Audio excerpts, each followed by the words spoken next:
Hi everybody, Henry with the Arizona Roofer answering your questions.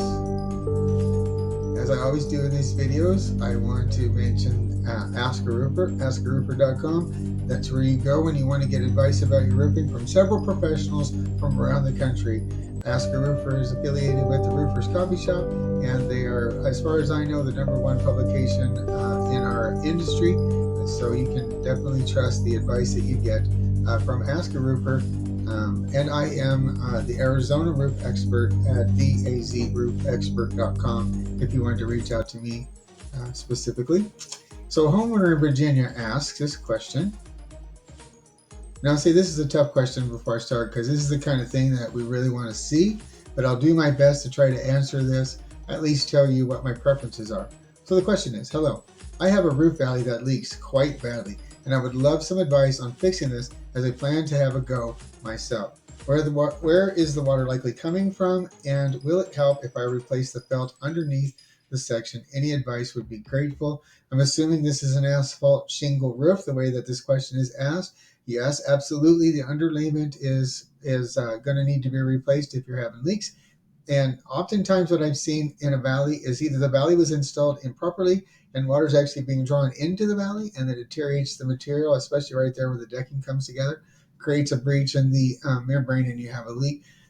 Without seeing it, I don't know, but that's kind of what I've seen a lot. There are other problems as well, but it's really going to boil down to proper underlayment installation and proper shingle installation.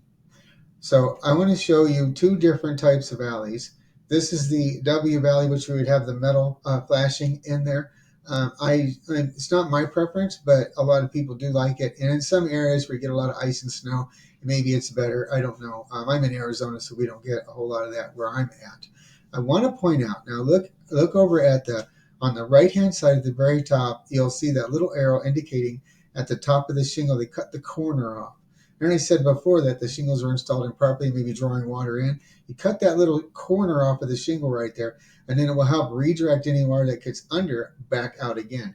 Oftentimes when the installer does not cut that little corner off of that shingle layer at the top, then you'll have water that's being drawn in through a capillary action, similar to like how your veins pump blood through your body, and water will be drawn in and deteriorate the material. This is my preferred valley. When I installed valleys, thousands of these things, I like to do the closed valley method. So you'll see right down the center, you'll have your underlayment. Now, I would recommend using like an ice and water shield and use an asphalt primer before you put it down so you make sure that it adheres very well. Then you have your underlayment, whatever it may be, coming along the sides right there as you see in the drawing. Now you're going to take one course of shingles and you're going to curve it up. You're going to go across and up to the other side of the valley. Follow the instructions on there. And by the way, GAF has some really great videos on all this kind of stuff. So does Tamco's, by the way. So, and other manufacturers do as well. But those are the two I usually go to myself.